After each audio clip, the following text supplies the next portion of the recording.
Hello everyone, मैं विशाल महाजन आज आपको बताने वाला हूं कि क्लास 11 मैथमेटिक्स के अंदर कौन कौन से चैप्टर सबसे ज्यादा इंपॉर्टेंट रहने वाले हैं और उन चैप्टर्स के अंदर कौन से ऐसे टॉपिक है जो क्लास 11th में तो इंपॉर्टेंट है ही, लेकिन क्लास 12th में भी हमारी काफी हेल्प करने वाले हैं। मतलब 11th क्लास से ही हमें उन्हें काफी अच्छे से करना है ताकि क्लास 12th में हमें उनके बेसिक्स कॉन्सेप्ट सारे क्लियर हो और क्लास 12th में भी हम अच्छे मार्क्स ला पाए। यहां पे स्टार्ट करते हैं। अगर हम यहां पे देखें तो पहला चैप्टर है सेट्स हमारे पास। इसके अंदर सेट्स क्या होता है, सबसेट बहुत अच्छा टॉपिक है। पावर सेट हो गया, यूनिवर्सल सेट हो गया, वेन डायग्राम बहुत इंपॉर्टेंट। ये एक ऐसा चैप्टर है जो क्लास 11th की प्रोबेबिलिटी एंड क्लास 12th की प्रोबेबिलिटी में भी हमें काफी हेल्प करने वाला है। तो इस चैप्टर को काफी अच्छे से करना है। लेकिन जैसे कि हमें पता है कि सीबीएसई हमारे साथ कुछ मजे कर लेती है कभी कभी, तो वैसे ही सीबीएसई ने ये practical problems on union and intersection of two sets, जो कि कभी हमारे पास 1.6 एक्सरसाइज हुआ करती थी, डिलीट कर दी है। लेकिन कोशिश यही करेंगे कि हम इन टॉपिक्स को करें ताकि मुझे प्रोबेबिलिटी में काफी हेल्प रहे। चाहे क्लास 11th की प्रोबेबिलिटी हो चाहे क्लास 12th में, ये टॉपिक काफी हेल्पफुल रहता है अगर 11th में पढ़ रखा होता है तो ये operation of sets and complement of sets और ये वेन डायग्राम बहुत ज्यादा हेल्प करते हैं आगे जाके क्लास 11th और 12th के अंदर। तो बहुत इंपॉर्टेंट टॉपिक हमारे पास रहते हैं। बात करें relation and function chapter number 2, same chapter class 12th के अंदर चैप्टर नंबर 1 रहने वाला है, रिलेशन एंड फंक्शंस। तो हमें ये रिलेशन हो कि फंक्शन हो कि कार्टेशियन प्रोडक्ट हो, तीनों टॉपिक बहुत अच्छे से आने चाहिए। मैं यहां पे फिर से बात कर दूं, मैं क्लास 11th के तो बारे में बात कर ही रहा हूं, क्लास 12th के बारे में भी बात कर रहा हूं ताकि आप अभी से उन चैप्टर पर ज्यादा ध्यान दे सके, क्योंकि बहुत सारे बच्चे होते हैं जो क्लास 11 में ध्यान नहीं देते और क्लास 12th में जाके उन्हें ज्यादा प्रॉब्लम हो जाती है। तो आपको वो टॉपिक्स पता रहने चाहिए, नोट करते रहना साथ के साथ कि कौन से टॉपिक क्लास 12th में काम आने वाले। तो सेम टॉपिक आपके पास क्लास 12th में, हाँ यहाँ हम रिलेशन और फंक्शन पढ़ने वाले, वहां types of relation types of functions पढ़ेंगे। लेकिन अगर हमने बेसिक नहीं पढ़ रखे होंगे, 11 नहीं पढ़ रखी होगी, तो 12th में हमें प्रॉब्लम होती है, हमें वो चीजें सीखनी पड़ती है। अब ट्रिग्नोमेट्री नो डाउट बहुत ज्यादा वेटेज का क्लास 11th में रहता है और ट्रिग्नोमेट्री के फॉर्मूले चाहे आप क्लास 11th में कोई चैप्टर पढ़ रहे हो, क्लास 12th में कैलकुलस कर रहे हो, डेरिवेटिव कर रहे हो, इंटीग्रेशन कर रहे हो, हर जगह ट्रिग्नोमेट्री का फॉर्मूलास तो जरूर काम आते हैं। तो ट्रिग्नोमेट्री के फॉर्मूला अभी से आदत डाल लो, आपकी बुक में दे रखे। डेली 5 फॉर्मूले आपको याद करने हैं। नेक्स्ट डे 5 को रिवाइज करो, 5 नए फॉर्मूले याद करो। तो डेली आप ये आदत डाल लो ताकि क्लास 11th आपकी बहुत स्मूथली निकल जाए, क्योंकि ट्रिग्नोमेट्री के क्वेश्चंस करने में बच्चों को प्रॉब्लम नहीं आती। प्रॉब्लम कहां आती है? फॉर्मूला याद नहीं होता, तो अप्लाई कैसे करें? तो अगर आप फॉर्मूले याद कर लेते हो तो ट्रिग्नोमेट्री चैप्टर आपके लिए बच्चों का खेल बन जाता है। ठीक है, तो ठीक 12th के अंदर भी हमारे पास ट्रिग्नोमेट्री के फॉर्मूलाज ही काम आने वाले। ट्रिग्नोमेट्री फंक्शन हो गया, एंगल्स हो गया, trigonometry function sum and difference of two angles हो गया, ट्रिग्नोमेट्री इक्वेशन एक्सरसाइज 3.4 हमारे सिलेबस में नहीं है। लेकिन ट्रिग्नोमेट्री इक्वेशंस नहीं पढ़ते तो हमें फीलिंग नहीं आती कि हमने ट्रिग्नोमेट्री में कुछ चीजें नहीं सीखी भी है कि नहीं सीखी है। तो ट्रिग्नोमेट्री इक्वेशन मैं तो अपने बच्चों को जरूर कराता हूं। तो हम अगर आप अनअकैडमी पे रहेंगे हमारे साथ तो जरूर करने वाले हैं आप ट्रिग्नोमेट्री इक्वेशंस को। कॉम्प्लेक्स नंबर बहुत अच्छा चैप्टर है, क्लास 12th में कुछ ज्यादा काम नहीं आने वाला, लेकिन 11th क्लास के अंदर बहुत अच्छा चैप्टर है। जेई करने वाले हैं, जहां आपका एनडीए करने वाले हैं, तो उसके अंदर कॉम्प्लेक्स नंबर की काफी अच्छी वेटेज रहती है, इस बात का ध्यान रखिएगा। तो algebra of complex number, modulus and conjugate का बहुत इंपॉर्टेंट टॉपिक है हमारे पास। इसको जरा यूं हटा देता हूं मैं, ये बहुत इंपॉर्टेंट टॉपिक रहता है।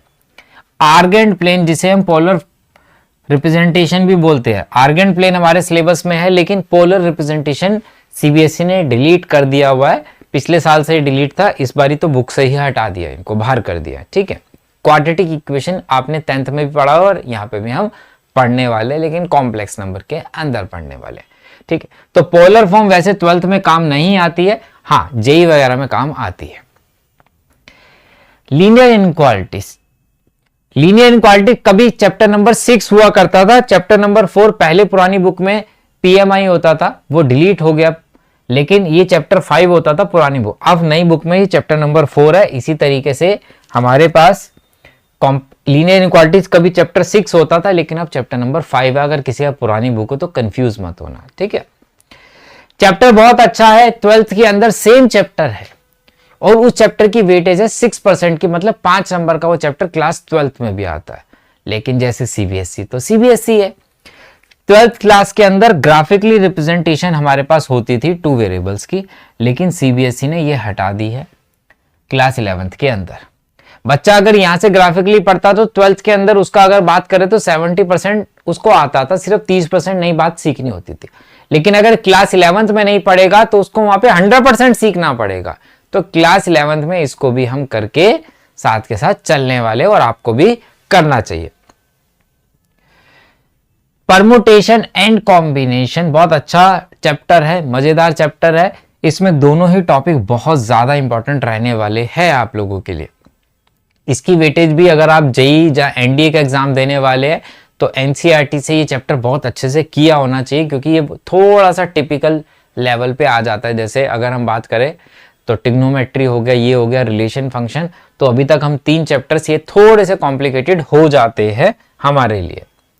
बाइनोमियल थ्योरम में सिर्फ फर्स्ट एक्सरसाइज है आपके सिलेबस में, बाकी आपके पास है नहीं, तो अच्छा चैप्टर है जितना भी है, लेकिन 12th में कुछ खास काम नहीं आने वाला। Sequence and series, sequence series में आपने अर्थमेटिक प्रोग्रेशन पढ़ा हुआ है एंड ज्योमेट्रिक प्रोग्रेशन आप नया टॉपिक पढ़ने वाले हो, दोनों की वेटेज काफी अच्छी रहती है क्लास 11th के अंदर। Chapter number line, straight line, straight line चाहे आप जेई का एग्जाम देने वाले हैं, चाहे सीबीएसई की बात करूं, चाहे आगे की बात करूं 12th के बारे में बात करूं, तो स्ट्रेट लाइन के कई टॉपिक आपके पास आने वाले। तो स्ट्रेट लाइन पूरा का पूरा चैप्टर बहुत इंपॉर्टेंट रहता है कि इक्वेशन ऑफ लाइंस कैसे बनती है। आपने पढ़ा होगा क्लास 10 तक कि इक्वेशन ऑफ लाइन दी होती थी, हम कोऑर्डिनेट फाइंड करते थे, पढ़ा ना। लेकिन यहां कहता है अब उल्टा कर देता है, कहता है पॉइंट्स दे रखे है, ये कौन सी लाइन के पॉइंट है, इक्वेशन ऑफ लाइन बनाओ। तो किस किस तरीके से लाइन बनती है, स्लोप ऑफ ए लाइन हो गई, वेरियस फॉर्म्स, बहुत सारी लाइन की फॉर्म्स होती है, general equation of A line, distance of A point from A line. तो पूरा का पूरा हम इस चैप्टर के अंदर लाइंस को पढ़ने वाले, स्ट्रेट लाइंस को। तो बहुत ही मजेदार चैप्टर और काफी बड़ा चैप्टर है, तो काफी मजा आएगा। और वेटेज भी अगर स्कूल में बात करूं तो काफी अच्छी रहती है।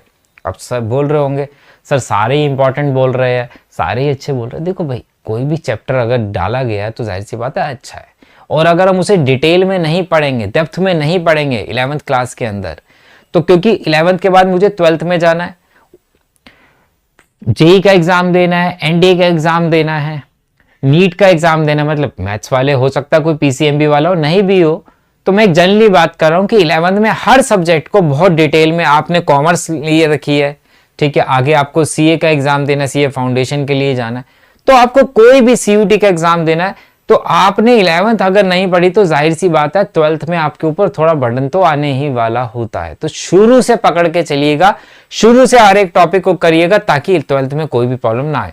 Conic section, circles, parabola, ellipse, hyperbola, सारे टॉपिक आप लोगों के लिए नए हैं।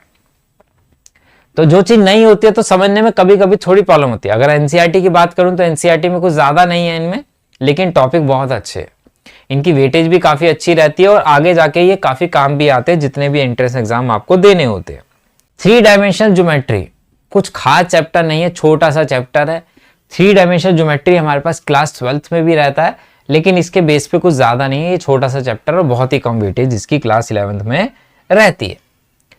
लिमिट्स एंड डेरिवेटिव, कैलकुलस का एक ही चैप्टर क्लास 11th में है और इसकी वेटेज भी ज्यादा रहती है। और क्लास 12th में अगर पता हो आपको, नहीं तो मैं बता देता हूं, कैलकुलस जो है 44% का रहता है क्लास 12th के अंदर टॉपिक।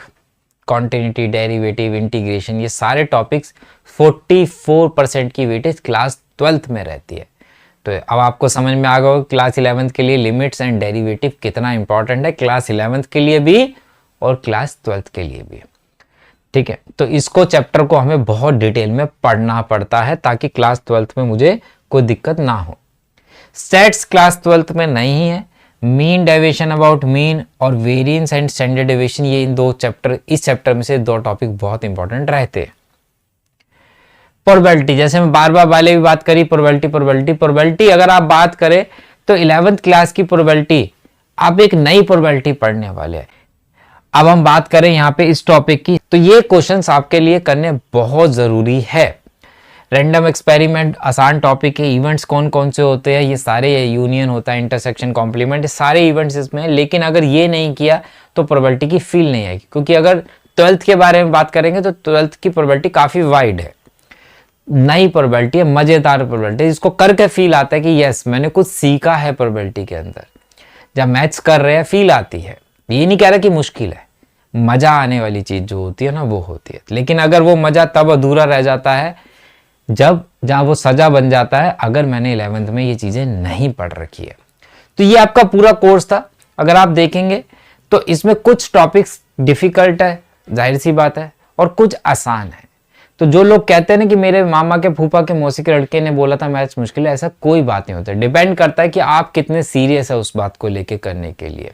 अगर आप शुरू से, जैसे क्लास 10th में आपने शुरू से पढ़ा था, वैसे ही अगर रेगुलर आप क्लास 11th के सारे सब्जेक्ट्स पढ़ते हैं तो क्लास 11th बहुत मजेदार रहने वाली। कोई भी डाउट मन में चल रहा हो तो आप कमेंट करके मेरे से पूछ सकते हैं। चलिए मिलते हैं बेटा नेक्स्ट वीडियो में, बाय बाय, टेक केयर।